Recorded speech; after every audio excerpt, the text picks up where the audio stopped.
ماہنامہ رحیمیہ لاہور، نومبر 2018 صفر المظفر 1440 ہجری۔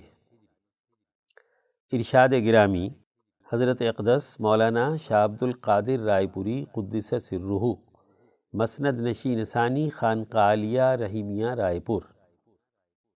ایک مریض اور بیمار کے سامنے اس مضمون کا مختصر مگر بہت مؤثر ذکر فرمایا کہ انسان بیماریوں سے بارہا چھٹکارا پاتا ہے مگر آخر اس کے لیے موت ہے۔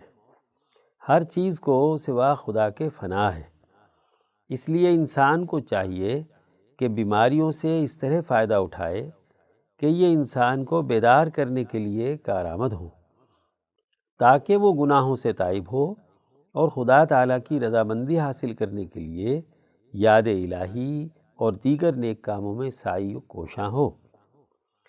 جہاں تک ہو سکے آپ اپنی توجہ خدا کی طرف لگانے کی کوشش رکھیے اور سوم کلمہ سبحان اللہ والحمد للہ ولا الہ الا اللہ واللہ اکبر ولا حول ولا قوت الا باللہ العلی العظیم، ترجمہ: اللہ پاک ہے اور سب تعریفیں اللہ ہی کے لیے ہیں اور اللہ کے سوا کوئی عبادت کے لائق نہیں، اور اللہ سب سے بڑا ہے۔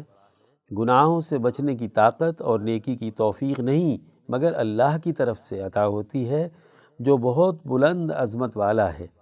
ہر وقت پڑھتے رہیے اور اس میں خیال رکھیے کہ شاید خداوند کریم یہ کلمہ قبول فرما لے۔ سیکشن درس قرآن، عنوان: منافقین، گمراہی کے خریدار، از شیخ التفسیر حضرت مفتی عبد الخالق آزاد رائے پوری۔ اعوذ باللہ من الشیطان الرجیم، بسم اللہ الرحمن الرحیم۔ اولئک الذین اشتروا الضلالۃ بالہدی فما ربحت تجارتہم وما کانوا مہتدین۔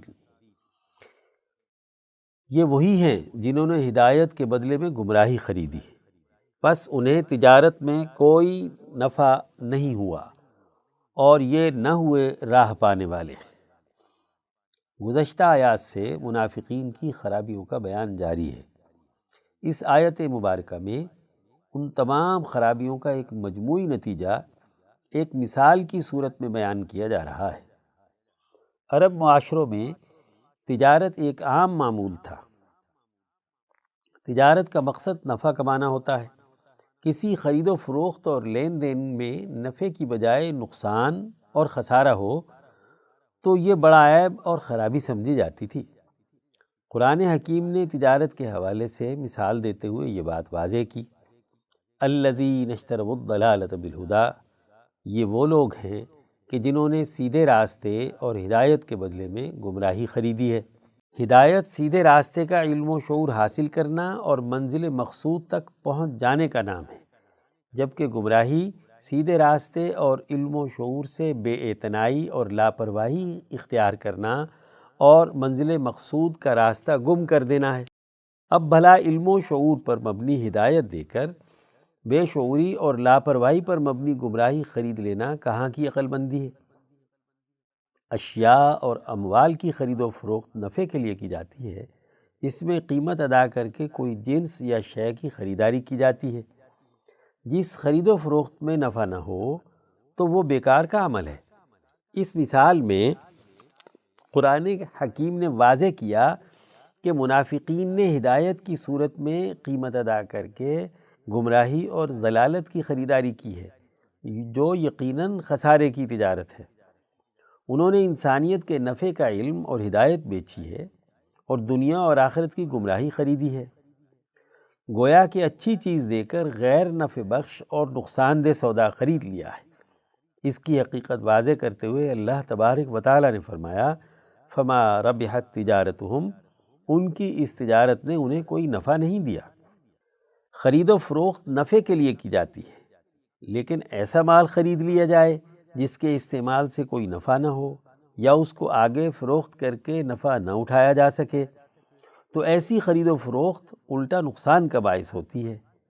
ہدایت دے کر گمراہی خریدنے سے نفع تو کیا ہوگا بلکہ دنیا اور آخرت کی تباہی اور بربادی آئے گی۔ یہ بات تجارت کرنے والے معاشرے بہت اچھی طرح سمجھتے ہیں۔ منافقین کے مقابلے پر مسلمانوں کا حال یہ ہے کہ انہوں نے گمراہی سے نکل کر قرآن حکیم کی تعلیمات قبول کی ہیں۔ انہوں نے اس معاملے میں نفع کا سودا کیا ہے۔ انہوں نے اپنی جان و مال اللہ کو دے کر ہدایت کا سیدھا راستہ خریدا ہے۔ اللہ تبارک و تعالی نے دوسری جگہ ارشاد فرمایا ہے، بے شک اللہ نے مسلمانوں سے ان کی جان اور ان کا مال اس قیمت پر خرید لیے ہیں کہ ان کے لیے جنت ہے۔ اس طرح مسلمانوں نے جو سودا کیا ہے وہ انتہائی نفع کا ہے، جبکہ منافقین نے جو سودا کیا ہے وہ سراسر نقصان اور ہدایت سے محرومی کا ہے۔ چنانچہ اللہ پاک نے فرمایا وما کانوا مہتدین، اس کا نتیجہ یہ ہے کہ وہ سیدھی راہ پانے والے نہ ہوئے۔ انسان کو اپنی ترقی کے لیے علم و شعور کی ضرورت ہوتی ہے، ایسا علم و شعور جو اس کی زندگی کے سفر کے لیے سیدھی راہ واضح کرے، ذہنی انتشار اور فکری اضمحلال سے نکال کر ایک واضح اور دو ٹوک علم و یقین کی کیفیت پیدا کرے، جس سے زندگی کا سفر آسان ہو جائے۔ ہدایت کے نتیجے میں انسان کے سامنے ایسا نظریہ علم و فکر واضح ہو جاتا ہے جس سے اس کی منزل مقصود کا نہ صرف تعین ہو جاتا ہے بلکہ ایک وقت آتا ہے کہ وہ اس راستے پر سفر کرتا ہوا انسانیت کی ترقی کی اعلیٰ منازل طے کرتا ہے اور منزل مقصود تک پہنچ جاتا ہے۔ انسانیت کی سب سے بڑی معراج یہ ہے کہ وہ دنیا اور آخرت میں ترقی کرے، دنیا میں اس کے فکر و عمل کے غلبے والا اعلیٰ نظام قائم ہو، کامیابیاں اس کے قدم چومیں، اعلیٰ اخلاق غالب آئیں، پوری انسانیت امن و امان اور عدل و انصاف کے مطابق زندگی بسر کرے۔ اور آخرت کی ترقی یہ ہے کہ وہ ایسے اعمال کرے جو مرنے کے بعد زندگی کے تمام مراحل میں اسے کامیاب و کامران بنائیں، جہنم اور قبر کے عذاب سے نجات پائے اور جنت اور قرب الہی کی اعلیٰ منازل طے کرے۔ اسی بات کو قرآن حکیم نے واضح کرتے ہوئے مسلمانوں کو دعا سکھلائی، ربنا آتنا فی الدنیا حسنۃ وفی الآخرۃ حسنۃ وقنا عذاب النار، اے ہمارے پروردگار ہمیں دنیا میں حسنہ اور ترقی نصیب فرما، اور آخرت میں بھی حسنہ اور کامیابی نصیب فرما، اور ہمیں دنیا اور آخرت کی جہنم کے عذاب سے بچا۔ مسلمان ہدایت حاصل کر کے دنیا کی ترقی اور کامیابی کی منازل بھی طے کرتا ہے اور آخرت کی بھی کامیابی حاصل کرتا ہے، جبکہ منافقین جنہوں نے ظاہری طور پر ہدایت کے راستے کا دم بھرا لیکن دلوں کے امراض کی وجہ سے بہت سی خرابیوں اور گمراہی کو اختیار کیا اور قرآن حکیم کی تعلیم سے لاپرواہی برتی، انہوں نے ایمان سے حاصل شدہ ہدایت کو سستے داموں بیچ کر اللہ اور اس کے رسول کے دشمنوں اور گمراہ لوگوں کی دوستی خرید لی۔ اس طرح قرآن حکیم کی وہ تعلیمات جو انسانی ذہن میں علم و شعور پیدا کرنے اور اسے منزل مقصود تک پہنچانے کے لیے انسانیت کی رہنما تھیں، انہیں نظر انداز کیا، جس کی وجہ سے انہیں نہ تو ہدایت پر مبنی علم و شعور حاصل ہوا اور نہ ہی وہ منزل مقصود تک پہنچ پائے۔ خلاصہ یہ ہے کہ قرآن حکیم کی اعلیٰ تعلیمات کل انسانیت کی فلاح و بہبود کے لیے ہیں۔ اب جو انسان قرآنی تعلیم کی طرف صحیح طریقے سے متوجہ ہوگا اسے ضرور ہدایت حاصل ہوگی، لیکن جو لوگ اس تعلیم سے لاپرواہی برتیں اور انہوں نے اپنے علم کے ذرائع آنکھ، کان اور دلوں پر غلاف چڑھائے ہوئے ہوں، دھوکہ دہی، لالچ، خود غرضی اور عقل کے اندھے پن میں مبتلا ہوں، انہیں قرآن حکیم کی اس تعلیم سے کوئی فائدہ نہیں ہوگا۔ انہوں نے اپنے اختیار سے گمراہی خریدی ہے اور ہدایت کو سستے داموں فروخت کیا ہے۔ اس کے نتیجے میں وہ دنیا اور آخرت کی ترقی سے محروم رہیں گے۔ سیکشن درس حدیث، عنوان رسول اللہ صلی اللہ علیہ وسلم کا طرز زندگی، از مولانا ڈاکٹر محمد ناصر جھنگ۔ عن جبیر بن نفیری قال قال رسول اللہ صلی اللہ علیہ وسلم ما اوحی الی ان اجمع المال واکون من التاجرین ولکن اوحی الی ان فسبح بحمد ربک وکن من الساجدین وَاعْبُدْ رَبَّكَ حَتَّى يَأْتِيَكَ الْيَقِينُ، مشکات شریف، حدیث 4977۔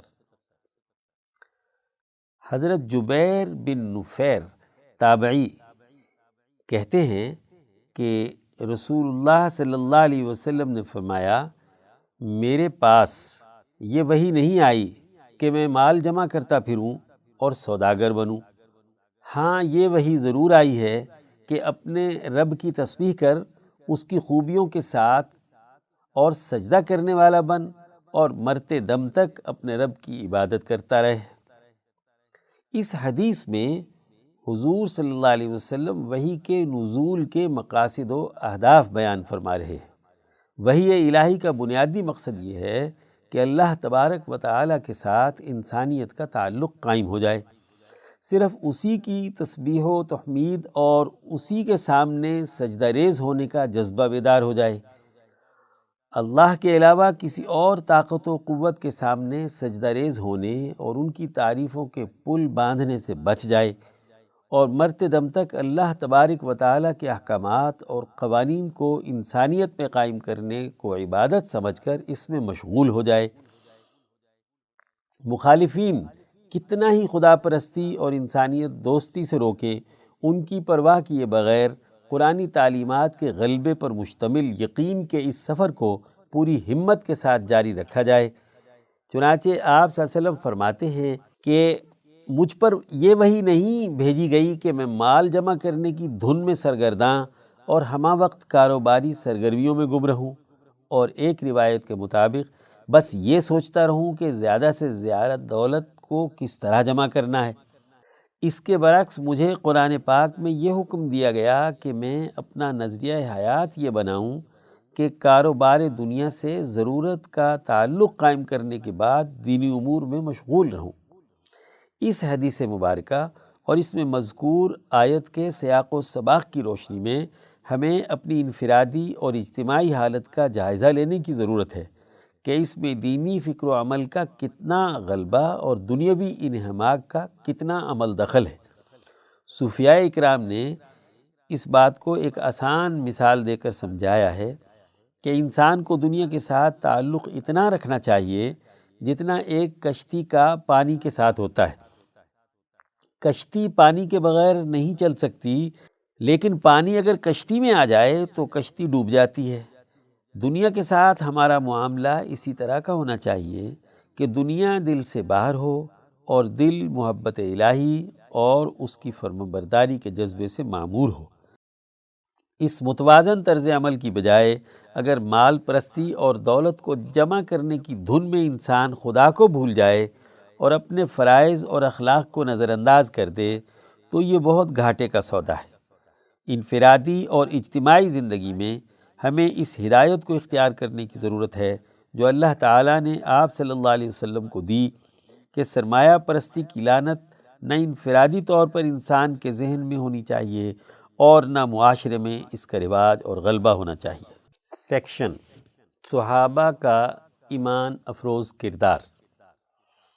عنوان حضرت عبداللہ بن مسعود رضی اللہ عنہ از مولانا قاضی محمد یوسف حسن ابدال۔ حضرت عمر فاروق رضی اللہ عنہ نے حضرت عبداللہ بن مسعود کو کوفے کے بیت المال اور بیت العلم دونوں کا نگران بنایا۔ حضرت ابن مسعود سے ایک وقت میں 4000 طلبہ علوم حاصل کرتے تھے۔ آپ کی درسگاہ نے حسن تعلیم و کثرت سے علماء پیدا کرنے میں شہرت پائی۔ بقول امام طبری رحمۃ اللہ علیہ، اسلام میں حضرت ابن مسعود رضی اللہ عنہ کے سوا کوئی ایسا شخص نہیں گزرا جن کی تعلیم سے بڑے نامور علماء پیدا ہوئے اور انہوں نے ان کے فتاوی مرتب کیے ہوں۔ کوفہ کو ہر قسم کے اہل علم کی جماعت میسر آ گئی۔ حضرت علی کوفہ تشریف لائے تو اس علمی کارنامے پر حیرت و مسرت کا اظہار کیا۔ گویا آپ نے مستقبل کی علوم نبوت سے آگاہ قوت تیار کی۔ اس کی وجہ سے کوفہ اور علوم قرآن، حدیث، فقہ لازم و ملزوم ہو گئے اور اس شہر کو لازوال علمی شہرت ملی، کیونکہ یہ شہر مدینے اور مشرقی اقوام کے درمیان رابطے کا صدر مقام اور اس کا ایک بڑا ذریعہ تھا۔ 1500 صحابہ اکرام نے کوفے کو اپنا وطن بنایا، جن میں 70 اہل بدر تھے۔ اس طرح یہاں کی درسگاہ سے قانون سازی کی حامل جماعت تیار ہوئی، جو مستقبل کے نظام عدل کی باشعور جماعت بنی۔ امام شاہ ولی اللہ دہلوی فرماتے ہیں کہ پہلی صدی ہجری کے جن علماء و بزرگوں کو علمی سعادت ملی اور انہوں نے اپنے وقت کے مقتداؤں میں ممتاز درجہ حاصل کیا، ان میں کثرت حضرت عبداللہ بن مسعود کے ہی شاگردوں کی ہے۔ ان شاگردوں کے علاوہ معتقدین اور عوام بھی آپ سے استفادہ کرتے، رہنمائی لیتے اور مسائل کا حل پاتے۔ آپ نماز فجر کے بعد ذکر، تسبیح و تحلیل میں رہتے اور طلوع آفتاب کے بعد کا وقت عوامی مسائل کے لیے مقرر تھا۔ اس وقت آپ کے گھر ہجوم ہوتا تھا۔ ایک بار ایک شخص نے کہا، آج رات میں نے مکمل آخری منزل نماز میں پڑھی ہے۔ تو آپ نے فرمایا، شیر کی طرح جلدی جلدی پڑھی ہوگی، یعنی آپ نے اس طرف توجہ دلائی کہ جو غور و فکر اور قرآن سے زندگی کی رہنمائی لینا تلاوت کا ایک اہم مقصد ہے، وہ تو فوت ہو گیا۔ حضرت عبداللہ بن مسعود کے اقوال اور خطبات نہایت مختصر ہوتے۔ آپ کے اہم اقوال میں سے چند یہ ہیں: 1. قرآن و حدیث کے علم کو لازم پکڑو، قرید یعنی غیر ضروری تحقیق و تفتیش سے بچو اور بلا ضرورت تعمق یعنی گہرائی میں جانے سے بچو۔ اپنے لیے قدیم آپ صلی اللہ علیہ وسلم، حضرت ابوبکر رضی اللہ عنہ، حضرت عمر رضی اللہ عنہ کے دور کی باتوں کو لازم پکڑو۔ 2. میانہ روی سے سنت پر عمل بدعت میں محنت اٹھانے سے بہت بہتر ہے۔ 3. علم بہت اقوال بیان کرنے کا نہیں بلکہ خشیت یعنی اللہ سے ڈرنے کا نام ہے۔ 4. قرآن حکیم عمل و ہدایت حاصل کرنے کے لیے نازل ہوا ہے، لوگوں نے صرف اس کی تلاوت ہی کو نیک عمل قرار دے دیا۔ 5. انسان کے لیے یہ بڑے گناہ کی بات ہے کہ وہ اپنا ذریعہ معاش کھو دے، یعنی جائز ذریعہ معاش چھوڑنا اللہ کو پسند نہیں۔ سیکشن شذرات، عنوان نظام کے سامنے بے بسی کا اعلان، تحریر محمد عباس شاد۔ ہمارے ہاں اس وقت اگر شخصیات کی طاقت کا اندازہ بلحاظ عہدہ یا منصب کیا جائے تو عدالت عظمیٰ کے چیف جسٹس ہمارے معاشرے کی طاقتور ترین شخصیت ہیں۔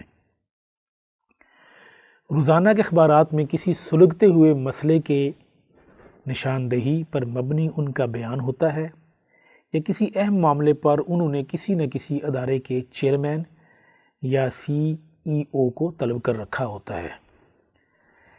ایسے ہی عدالت عظمیٰ کے ایک سابق چیف جسٹس نے اپنے سوموٹوس کے سبب خاصی شہرت پائی تھی۔ پھر جب انہوں نے اپنے خفیہ اتحادیوں کے حسب خواہش سوموٹو ایکشن سے حکومت وقت کو بے بس کر دیا تو ان کو بھی جبری معزولی سے دوچار ہونا پڑا۔ پھر ان کی بحالی کی تحریک میں مہنگے وکلاء کی ایلیٹ کلاس نے مار دھاڑ کا ایک نیا کلچر متعارف کروایا۔ موصوف خود تو بحال ہو گئے لیکن عدالتوں میں انصاف بحال نہ ہوا۔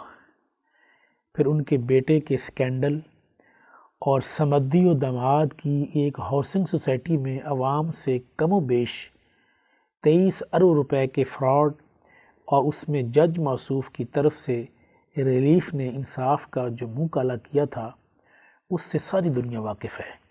موجودہ chief justice police, FBR، NAB سمیت بہت سے پرائیویٹ اداروں کے افسران پر کئی دفعہ برس چکے ہیں، بلکہ قبروں تک سے نکال کر ٹرائل کرنے کی بات کر چکے ہیں، لیکن نتیجہ صفر ہے۔ بلکہ ایک بار تو وہ خود ہی فرما چکے ہیں کہ حکومت اور عدلیہ نے احتساب کا نعرہ لگایا جس کا عملی نتیجہ کچھ بھی نہیں نکل سکا۔ صرف تحقیقات اور ریفرنس دائر کرنے کی خبر آتی ہے، نیب کوئی ایک کیس بتائے جو منطقی انجام تک پہنچا ہو، صرف آنیاں جانیاں لگی ہوئی ہے۔ اب کی بار تو انہوں نے اپنے خطاب میں یہاں تک کہہ ڈالا کہ معاشرے میں جھوٹ سرایت کر چکا ہے، جس نظام کا ڈھانچہ جھوٹ اور بددیانتی پر مبنی ہو وہ کیسے ڈیلیور کرے گا؟ انصاف میں تاخیر ناسور بن چکا ہے۔ موجودہ قوانین کا از سر نو جائزہ لینے کی ضرورت ہے۔ انہوں نے سینئر وکلاء کو مخاطب کرتے ہوئے پوچھا، جس معاشرے میں جھوٹ سرایت کر گیا ہو، جس کا ڈھانچہ ہی بددیانتی پر مبنی ہو، کیا آپ سمجھتے ہیں کہ وہ ملک ڈیلیور کر سکے گا یا اس میں بہتری ہو سکے گی؟ انہوں نے اس خطاب میں ایک عجیب بات کہی کہ سپریم کورٹ نے معاشرے میں موجود گمبھیر مسائل اور معاملات پر ایکشن تو لیا ہے، لیکن ان کے حل کا راستہ مجھے بھی کوئی نہیں سوچ رہا۔ اس میں کوئی شک نہیں کہ حکومت وقت سمیت چیف صاحب بھی نظام کے سامنے بے بس نظر آ رہے ہیں، لیکن حکومت اور طاقتور شخصیت کی بے بسی ولی اللہ فکر کے طالب علموں کے لیے کوئی اجنبے کی بات نہیں، کیونکہ امام شاہ اللہ دہلوی سرتا پا خراب نظام میں توانائیاں صرف کرنے کی بجائے فک کل نظام، یعنی ہر فرسودہ و بوسیدہ نظام کو جڑ بنیاد سے اکھاڑ کر ایک متبادل صالح نظام کے قیام کے لیے اولین تقاضے کے طور پر نسخہ اکثیر تجویز کرتے ہیں، جس کے علاوہ اب قوم کے پاس کوئی چارہ کار نہیں ہے۔ عنوان: معاشرے پر مافیاز کا راج۔ گزشتہ دنوں کی چند ایک خبروں کے سبب ہمارے معاشرے کی جو تصویر عام لوگوں تک پہنچی ہے وہ ایک حساس پاکستانی کے لیے بہت ہی تکلیف دہ اور کربناک ہے، جن میں سے چند ایک خبروں پر نمونے کے طور پہ نظر ڈال لینی چاہیے۔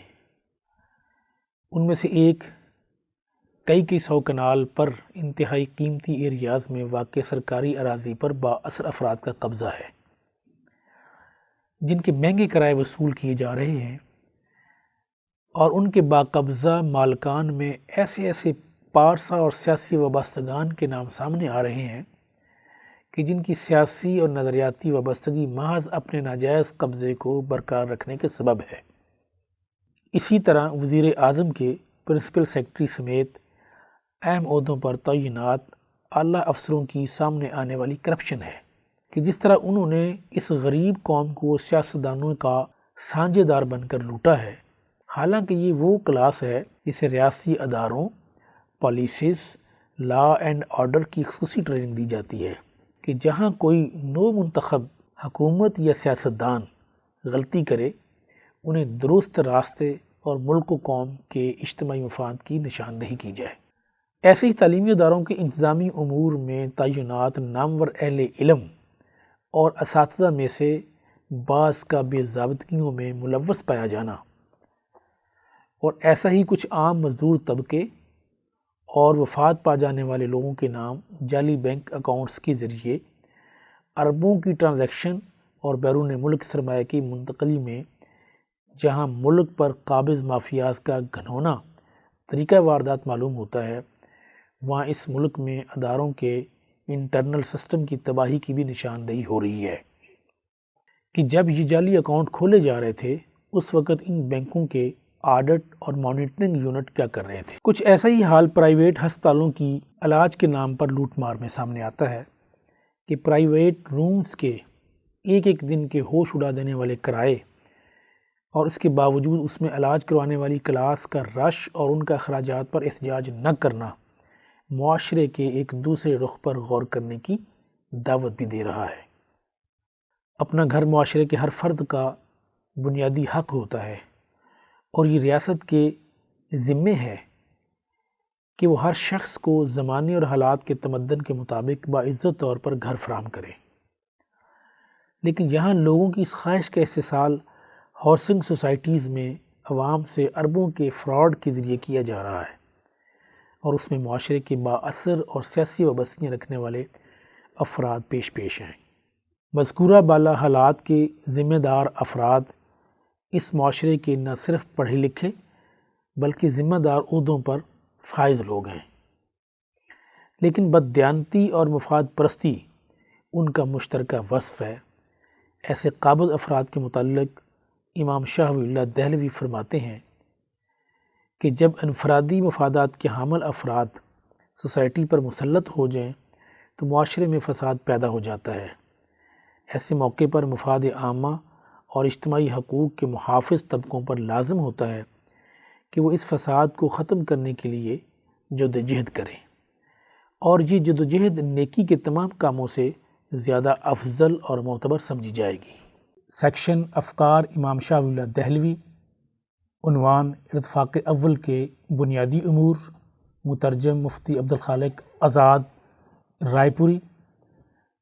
نیچے نمبر وار ان بنیادی امور کو بیان کیا جا رہا ہے۔ حضرت امام شاہ ولی اللہ دہلوی حجت اللہ البالغہ میں فرماتے ہیں، نمبر 1، لغت اور لسانیاتی اظہار۔ ارتفاق اول میں سے سب سے پہلے وہ زبان اور لغت ہے جس سے انسان اپنے دلی جذبات اور ذہنی خیالات کو الفاظ کے ذریعے بیان کرتا اور ان کا اظہار کرتا ہے۔ ماہرین لسانیات کے مطابق لغات اور لسانیاتی اظہار کی کئی اقسام ہیں۔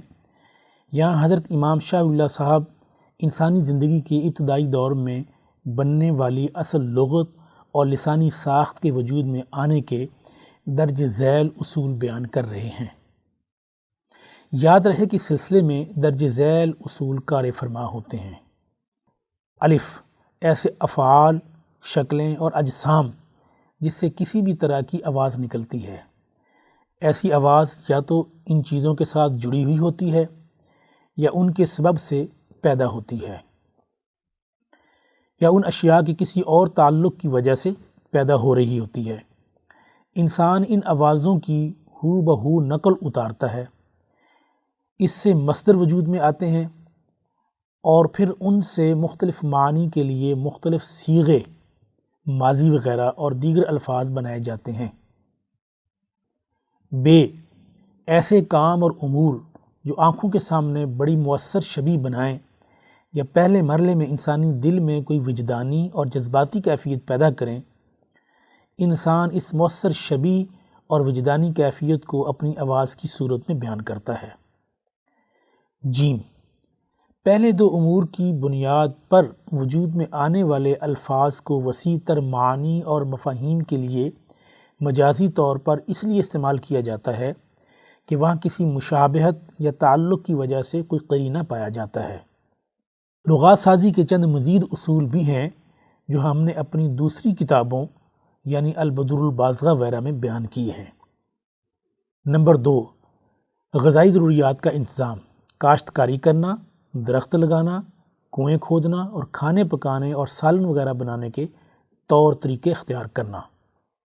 نمبر 3، استعمال کے برتن وغیرہ، برتن بنانا اور پانی کے لیے مشکیزیں وغیرہ بنانا۔ نمبر 4، اپنی ضروریات کے لیے حیوانات کی دیکھ بھال، جانور سے کام لینا اور ان کی اس لیے دیکھ بھال کرنا تاکہ ان پر سوار ہو سکے، ان کا گوشت کھائے، ان کے چمڑوں کو استعمال کرے، ان کے بالوں، اون، دودھ اور ان کی نسلوں کو اپنے زیر استعمال لانا۔ نمبر 5، رہائش کا بندوبست، ایسا مکان بنانا جو گرمی اور سردی سے حفاظت کرے۔ وہ مکان خواہ غاروں کی صورت میں ہو یا گھاس پھوس وغیرہ سے بنایا جائے۔ نمبر 6، لباس کی تیاری، ایسا لباس تیار کرنا جو انسان کے ننگے بدن کی حفاظت کرے، خواہ وہ جانوروں کی کھال سے بنایا گیا ہو یا درخت کے پتوں سے بدن کو ڈھانپنے یا دھاگے سے بن کر ہاتھوں سے تیار کیا گیا ہو۔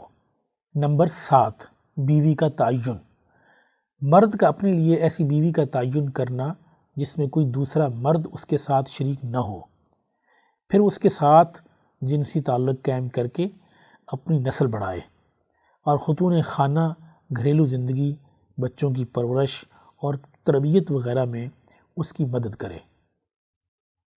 انسانوں کے علاوہ نر جانور اپنے لیے کسی مادہ کو متعین نہیں کرتے، سوائے اس کے کہ اگر اتفاقیہ طور پر وہ دونوں جانور اکٹھے رہتے ہوں یا وہ دونوں پیدائشی طور پر جڑواں ہونے کی وجہ سے ایک دوسرے کے ساتھ رہتے ہوں۔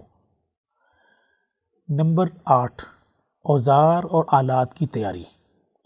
انسان ایسے اوزار بناتا ہے کہ جن سے کاشتکاری، درخت لگانے، کنویں کھودنے، جانوروں کو اپنے زیر استعمال لانے وغیرہ کے کام ہوتے ہیں، مثلاً کدال، ڈول، ہل چلانے کا پھلا اور رسیاں وغیرہ۔ نمبر 9، تعاون باہمی اور خرید و فروخت۔ ایک دوسرے سے مال کا تبادلہ اور خریداری اور بعض کاموں میں ایک دوسرے کے ساتھ تعاون باہمی وغیرہ۔ نمبر 10، اجتماعی نظم و نسق کے لیے سربراہ کا انتخاب۔ درست رائے اختیار کرنے کا ماہر اور مضبوط طاقت و قوت والا فرد اپنی قوم کا سربراہ بن جائے اور لوگ کسی نہ کسی طریقے سے اسے اپنا سردار اور سربراہ مان لیں۔ نمبر 11، تسلیم شدہ قانون کا ہونا۔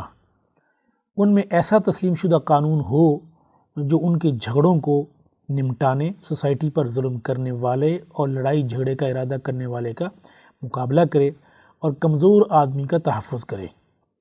فائدہ: ہر قوم میں ایسے آدمیوں کی ضرورت ہوتی ہے جو الف ایجادات کے ماہرین ہوں، ان کاموں کو بہتر طور پر کرنے کے لیے ارتفاقات کے نئے ایجاد اور دریافت کریں اور پھر باقی لوگ اس کی اتباع کریں۔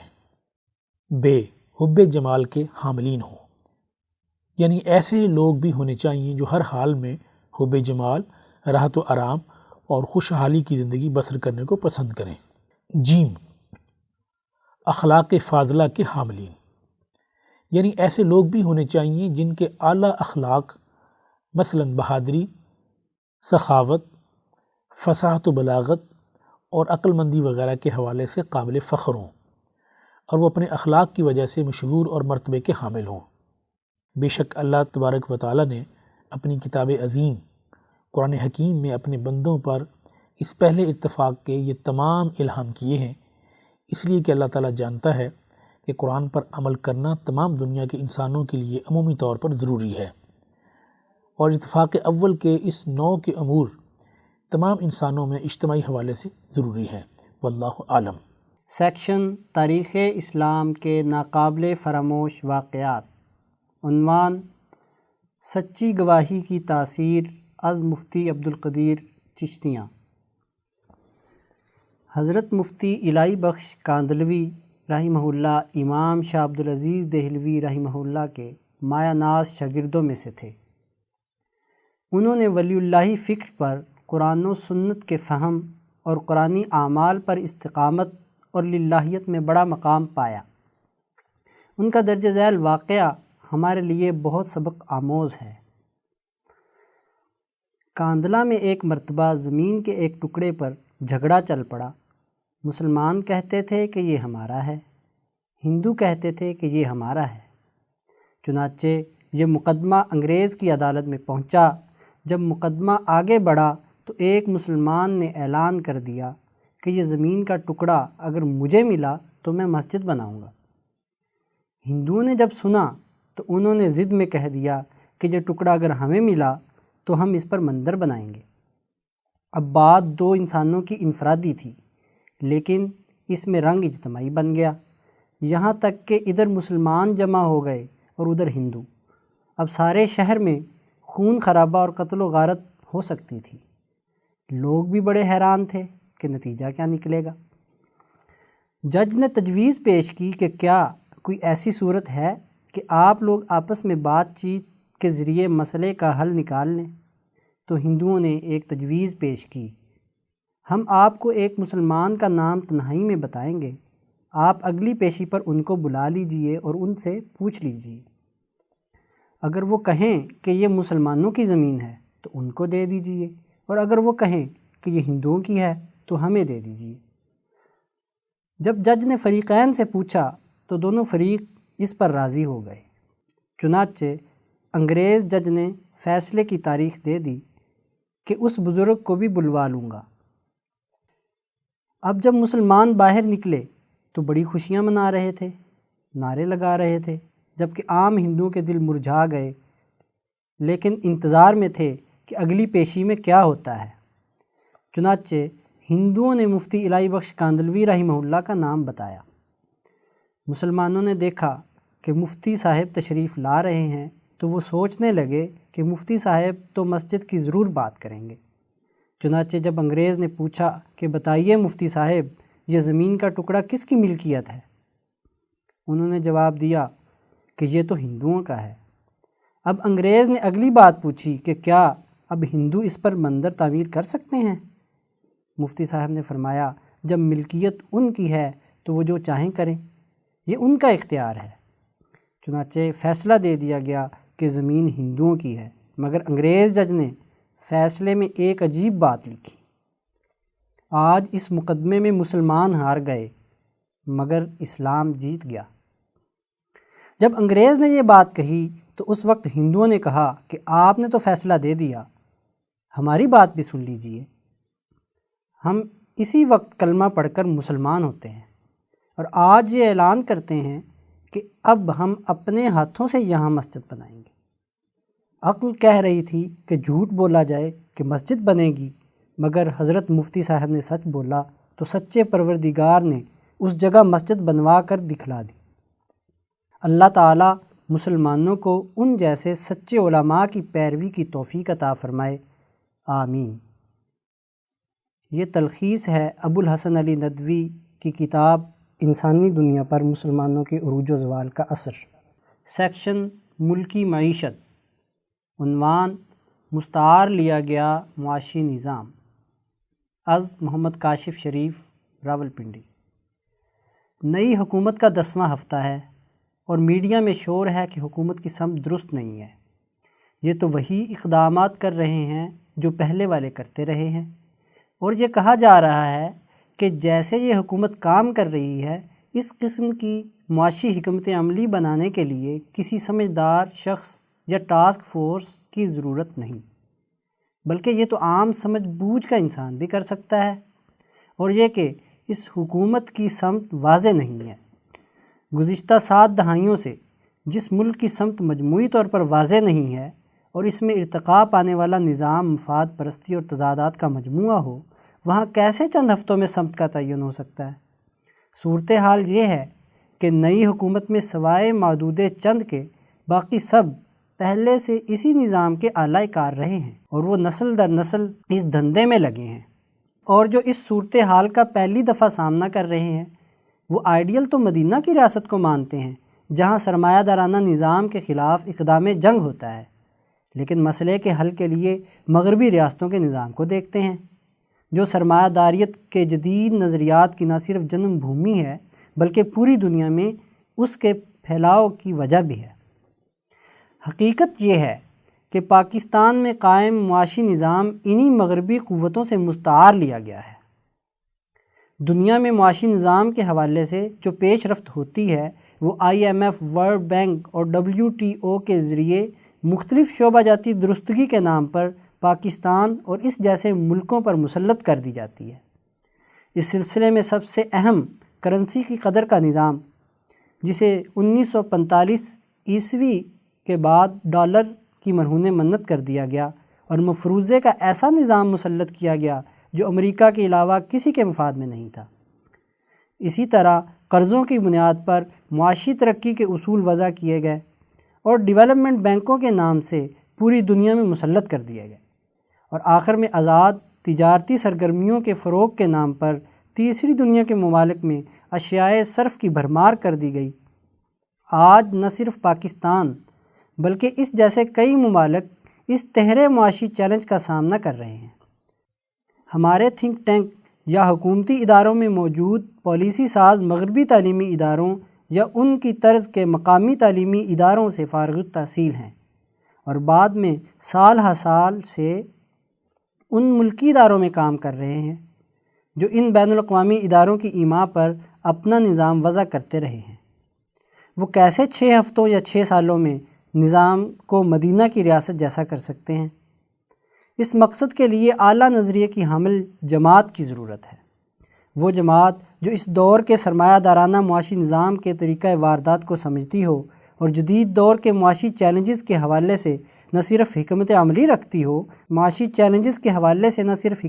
رکھتی ہو بلکہ اس کے پاس تیار افرادی قوت ہو جو ان مغربی معاشی نظریات سے مرعوب نہ ہو۔ ہمیں معلوم ہے کہ نئی حکومت میں یہ خصوصیت نہیں ہے۔ وہ جو گنتی کے چند کام کرے گی وہ بھی مہارت اور منصوبہ بندی کے لحاظ سے ان مغربی اداروں کے مرہون منت ہوں گے، اور باقی مقامی سرمایہ داروں کی جنگ ہوگی جس میں عوام کا فائدہ بہرحال محدود رہے گا۔ سیکشن خطبات و بیانات، عنوان انسانیت کا شرف، عقل و شعور اور قلبی بصیرت، رپورٹ نفیس مبارک ہمدانی، لاہور۔ 28 ستمبر 2018 عیسوی کو حضرت اقدس مفتی عبدالخالق آزاد رائے پوری مدظلہ نے ادارہ رحیمیہ لاہور میں جمعۃ المبارک کے اجتماع سے خطاب کرتے ہوئے فرمایا: معزز دوستو، کتاب مقدس قرآن حکیم مسلمانوں کو ایسے پروگرام کی دعوت دیتی ہے جو دنیا اور آخرت میں کامیابی کا واحد راستہ ہے۔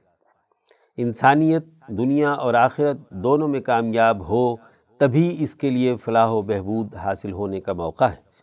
دنیا اور آخرت میں سے کسی ایک جہان کی کامیابی مسلمان کی حیثیت اور شناخت کے شایان شان نہیں۔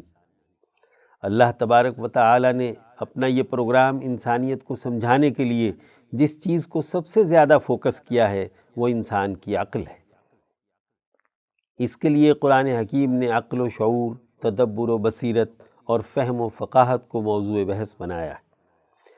محض ظاہری احساسات و ادراکات، یعنی آنکھوں سے دیکھ کر متاثر ہو جانا، کانوں سے سن کر، ہاتھ سے چھو کر یا ناک سے سونگھ کر کوئی رائے بنا لینا کوئی کمال نہیں۔ یہ احساسات و ادراکات تو جانوروں میں بھی ایک درجے میں پائے جاتے ہیں۔ انسانیت کا شرف یہ ہے کہ وہ اپنی زندگی بسر کرنے کے لیے عقل و شعور اور فہم و بصیرت کی بنیاد پر اپنی رائے قائم کرے، ایک سوچ اور فکر اپنائے۔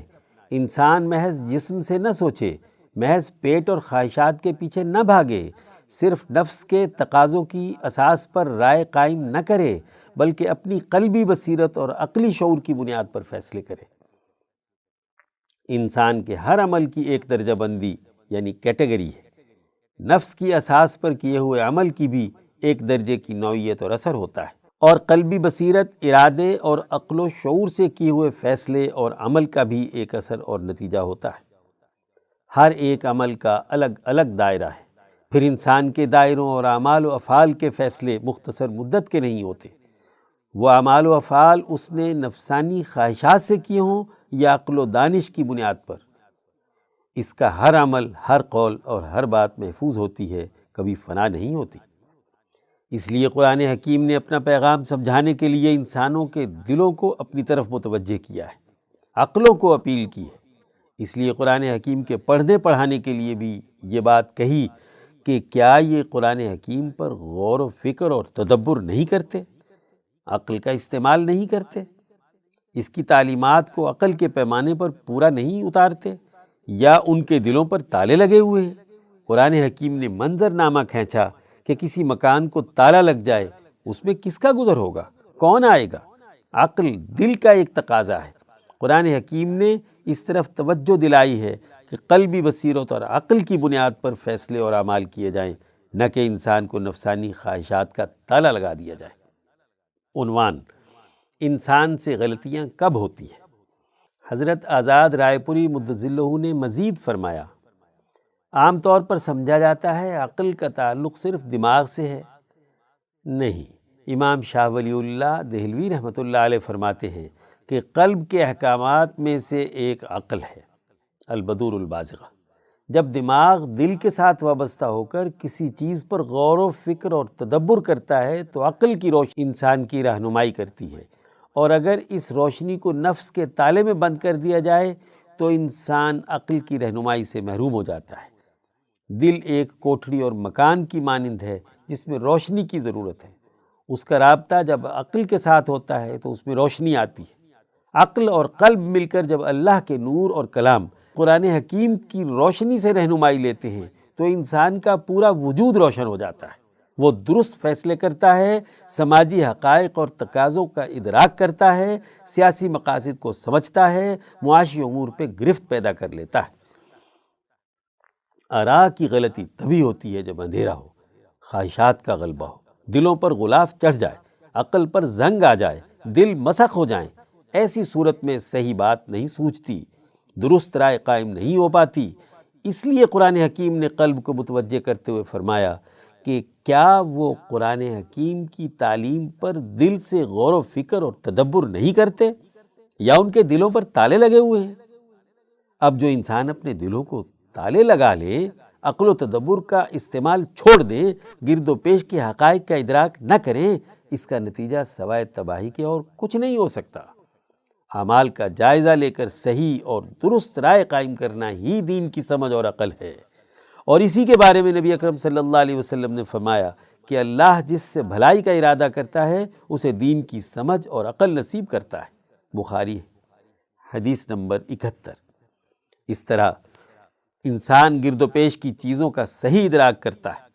آج ہمارے معاشرے، بالخصوص دنیا بھر کے مسلمان معاشروں کا سب سے بڑا المیہ یہی ہے کہ ہم نے عقل کو الماری میں بند کر کے تالا لگا دیا ہے، دل پر نفس کا غلاف چڑھا دیا، نہ دل کے اندر کوئی بات جائے، نہ دل کی درستگی ہو، نہ عقل کی روشنی سامنے آئے، اور نہ کوئی درست اور صحیح فیصلہ ہو۔ 1.5 ارب مسلمان غلامی اور پستی کی زندگی بسر کرنے پر مجبور ہیں۔ اقوام متحدہ میں یہ 57 مسلمان ملکوں کے سربراہان خوش آمدی خطاب کرنے کے لیے جاتے ہیں۔ ان کی خطابات رات کے 2 بجے ہوتے ہیں، جب وہاں کوئی سننے والا نہیں ہوتا، دیواروں کو خطاب سنا کر آتے ہیں۔ کیا حیثیت ہے ان کی؟ دنیا کی عزت کی زندگی کے لیے 2 چیزیں لازمی ہیں، ایک سیاسی طاقت اور قوت، اور دوسری معاشی طاقت۔ ان کے پیدا ہوئے بغیر دنیا میں عزت حاصل نہیں ہو سکتی۔ عقل و شعور اور دین کی فقاہت اور سمجھ کی بنیاد پر آزادی اور حریت کی حفاظت کرنے والی قومیں ہی سیاسی طاقت حاصل کرتی اور معاشی قوت پیدا کرتی ہیں۔ عنوان: غلامی انسان کی سوچ کو بدل دیتی ہے۔ حضرت آزاد رائے پوری مدظ اللہ نے مزید فرمایا، امام شاہ ولی اللہ دہلوی فرماتے ہیں کہ حضرت محمد مصطفیٰ صلی اللہ علیہ وسلم نے 23 سال تک اپنے صحابہ کو جو قرآن اور دین پڑھایا وہ اس نقطۂ نظر سے تھا کہ وہ دین کے غلبے کی حکومت اور سیاسی نظام قائم کریں۔ معاشی طاقت اور قوت پیدا کرنا آپ کا ہدف تھا۔ آج کے دور میں غربت اور بھوک کے فضائل سنانا پسماندہ اور غلام مبلغین کی کہانیاں ہیں۔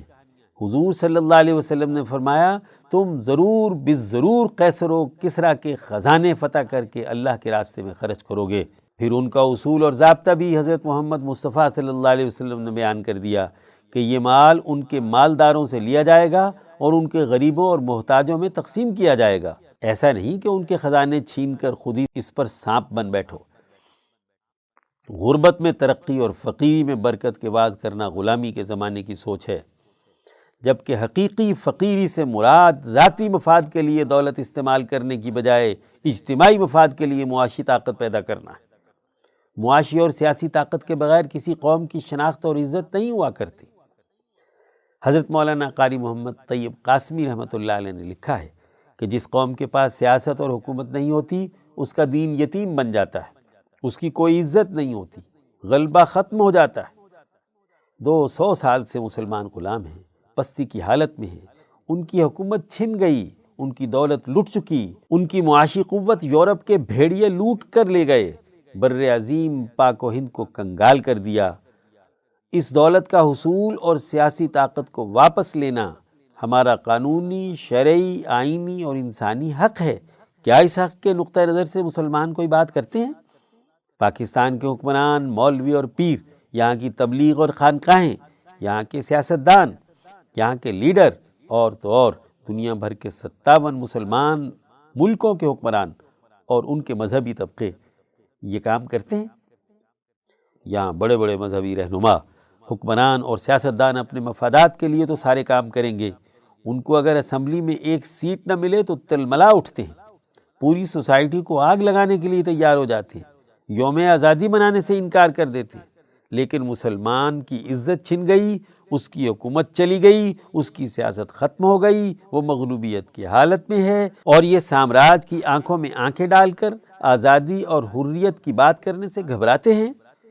ان پر مردنی چھا گئی، نفس کے بندے، خواہشات کے غلام، اور نظر و نیاز کے یرغمال بن گئے، چندے اکٹھے کرنے والے بھک منگے بن گئے، اپنی اقتصادی و معاشی قوت اور سیاسی طاقت پیدا کرنے سے محروم ہیں۔ یہ سب قرآنی تعلیمات پر تدبر نہ کرنے اور عقل کو استعمال نہ لانے کے اثرات و نتائج ہیں۔ عنوان: غلامانہ سوچ کے نتائج۔ حضرت آزاد رائے پوری مدظ اللہ نے مزید فرمایا، جب کسی قوم پر غلامی کا نظام غالب ہوتا ہے تو اس میں محض چہرے بدل سکتے ہیں، لیکن سسٹم تبدیل کیے بغیر یہ امید رکھ لینا کہ تبدیلی آ رہی ہے، لوٹ مار رک جائے گی، ممکن نہیں۔ جو خواہشات نفس کے بندے ہیں وہ انہی کے مطابق غلامانہ فیصلے کریں گے۔ انہیں یہ آزادی نہیں ہے کہ وہ بین الاقوامی معاہدے اپنی مرضی سے کر سکیں۔ شور مچایا جاتا ہے کہ قومی عسکری قیادت کی مرضی سے فیصلے ہوتے ہیں، جبکہ وہ بھی بین الاقوامی سسٹم کی یرغمال ہے۔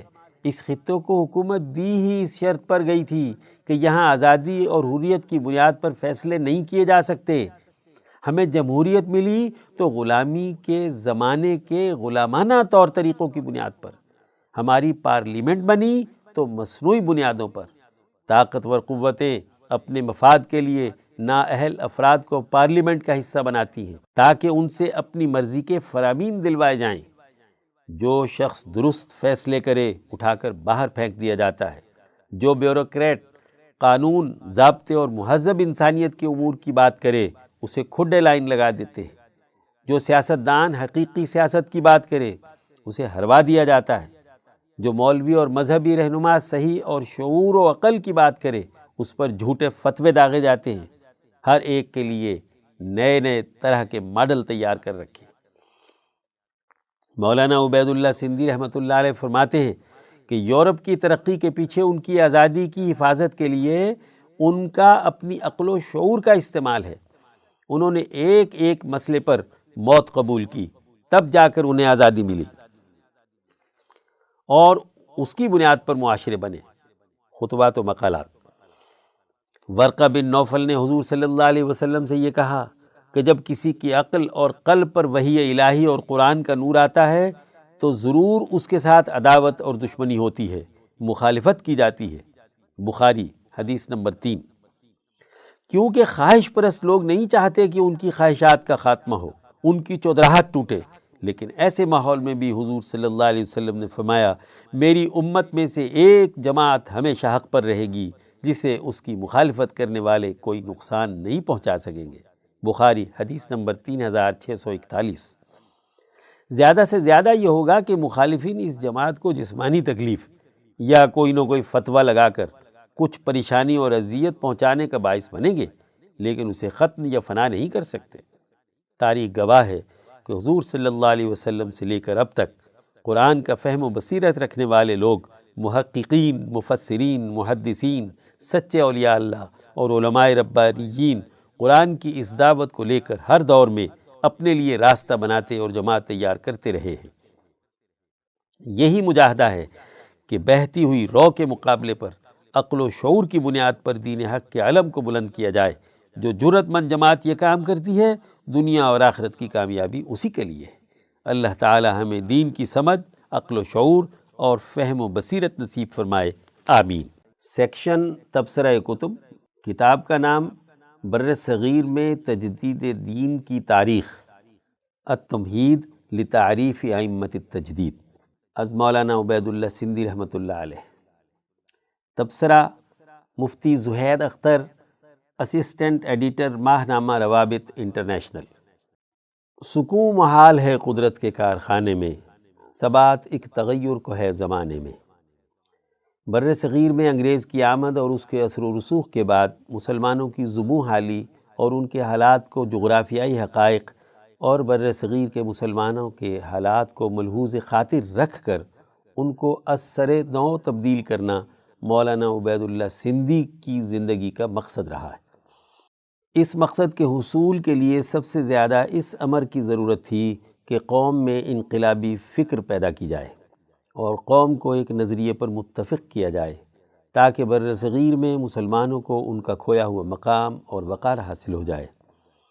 زیر تبصرہ کتاب اور ان کی دیگر کتب و تحریرات کا مطالعہ کرنے سے مولانا سندھی کی فکر، تڑپ اور جغرافیائی اعتبار سے مسلمانوں کی حالت اور ضروریات سے واقفیت کا اندازہ ہوتا ہے کہ وہ کس حد تک اسلاف کے علوم کے امین ہونے کے ساتھ ساتھ ہندوستان کے مسلمانوں کی بدلتی حالت پر نظر رکھے ہوئے تھے۔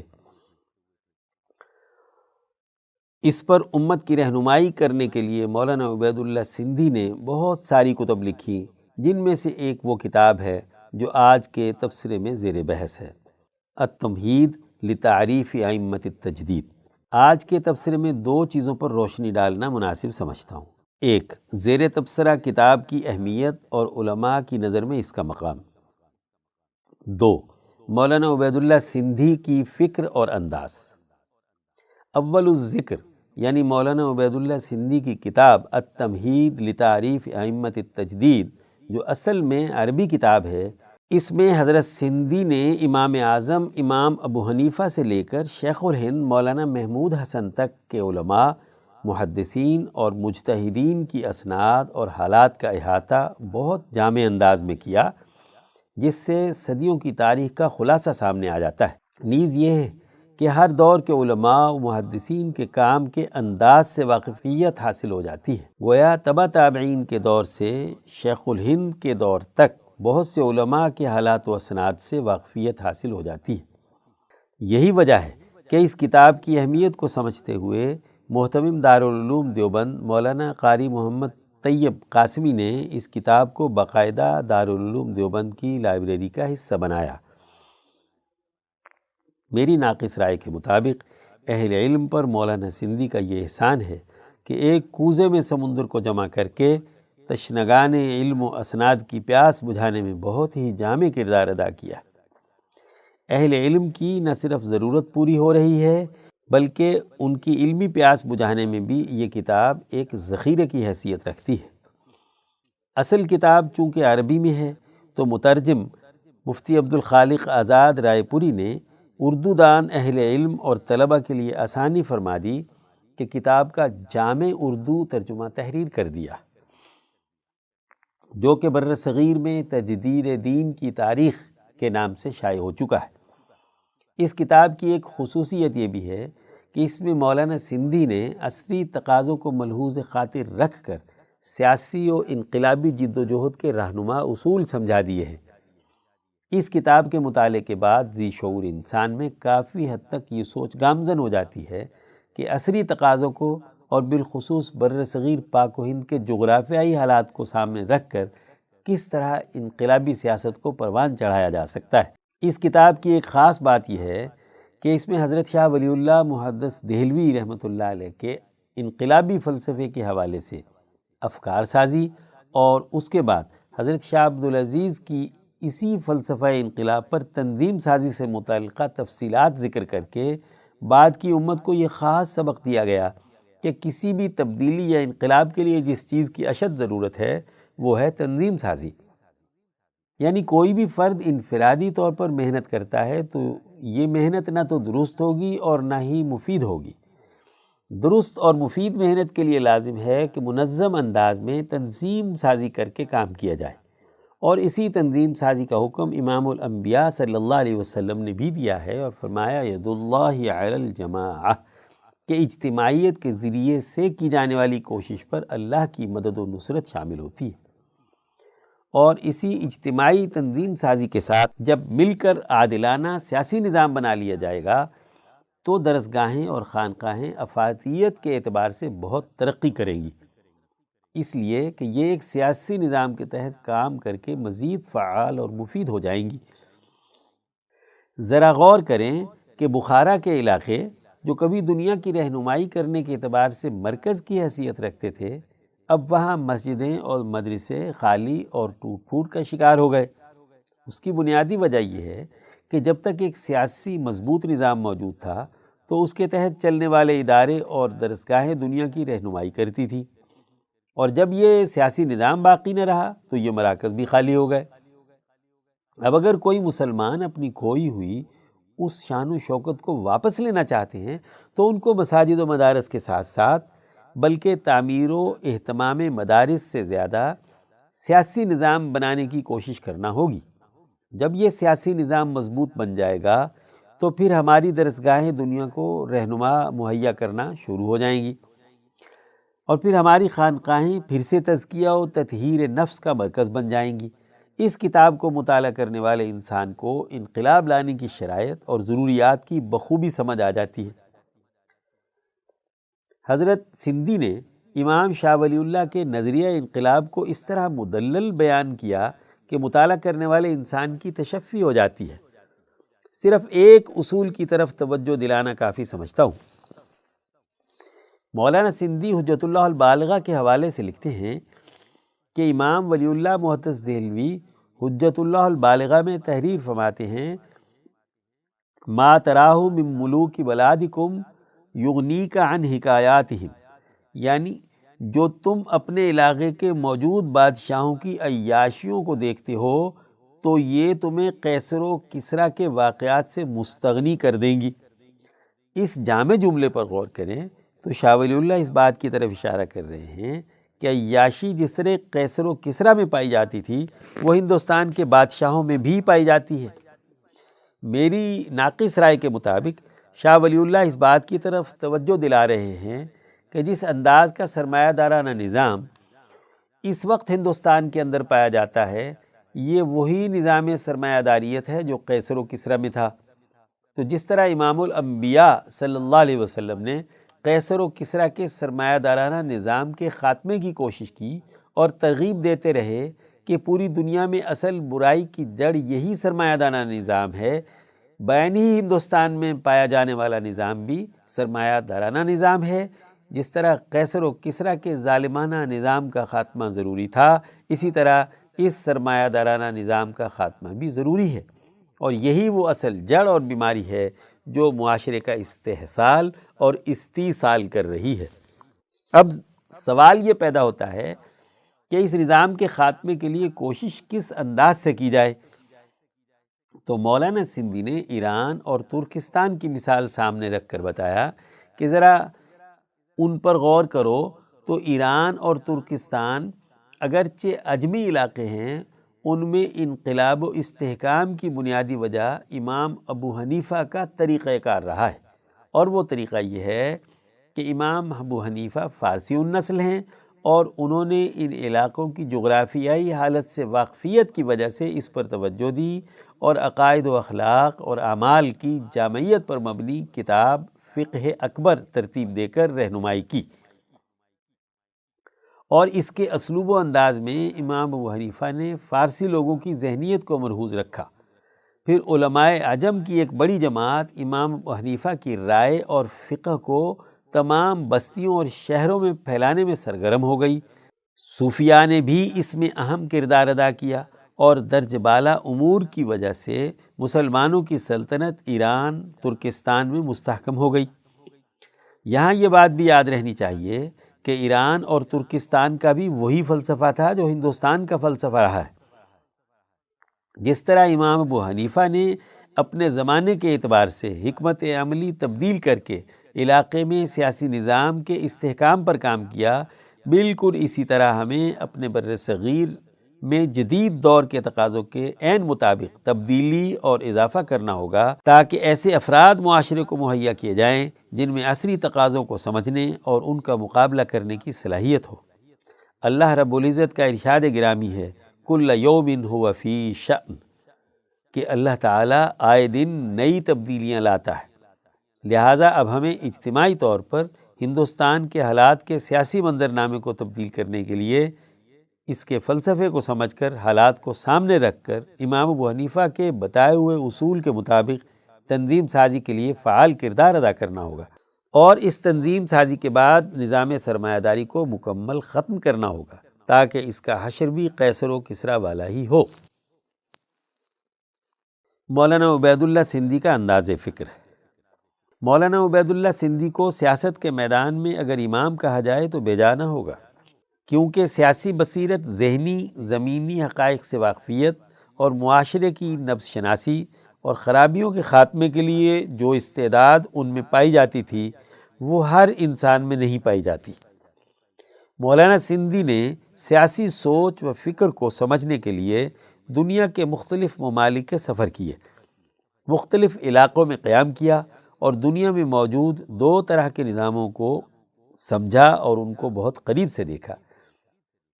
ذرا غور کریں تو اس وقت دنیا میں دو طرح کے نظام رائج ہیں، ایک سرمایہ دارانہ جو کہ ایک ظالمانہ نظام ہے، اور دوسرا سوشلزم۔ یہ بھی اسلامی نقطۂ نظر سے مکمل درست نہیں ہے۔ مولانا سندھی نے دونوں کا موازنہ کیا اور دونوں میں جو قباحتیں پائی جاتی ہیں ان کو واضح کر کے بتایا۔ آگے جانے سے پہلے ذرا دونوں نظاموں پر نظر ڈالیں۔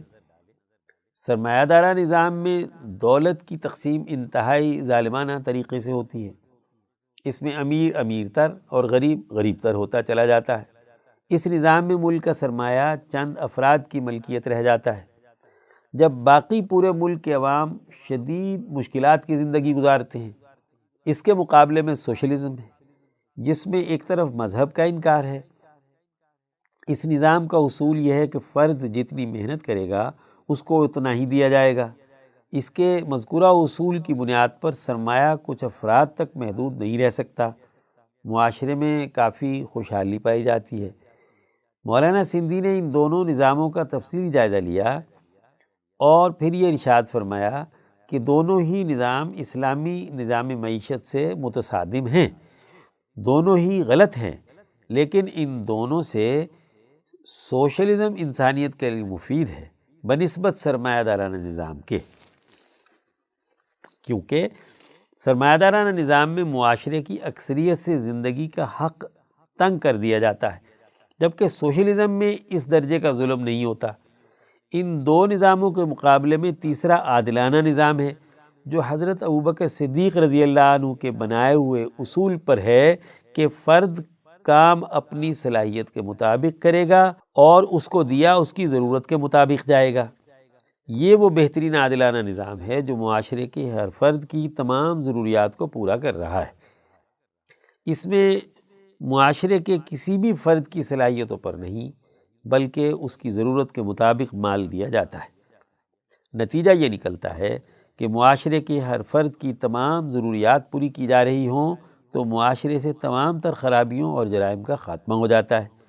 ایک بات قابل ذکر سمجھتا ہوں کہ مولانا سندھی پر بعض لوگوں نے سوشلسٹ ہونے کا الزام لگایا، لیکن یہ بات درست نہیں ہے، اس لیے کہ مولانا سندھی سوشلزم کو درست نہیں کہتے، بلکہ ان کا کہنا ہے کہ جس طرح سرمایہ دارانہ نظام غلط ہے اسی طرح سوشلزم بھی غلط ہے، لیکن دونوں میں فرق یہ ہے کہ سرمایہ دارانہ نظام میں ظلم زیادہ پایا جاتا ہے بنسبت سوشلزم کے۔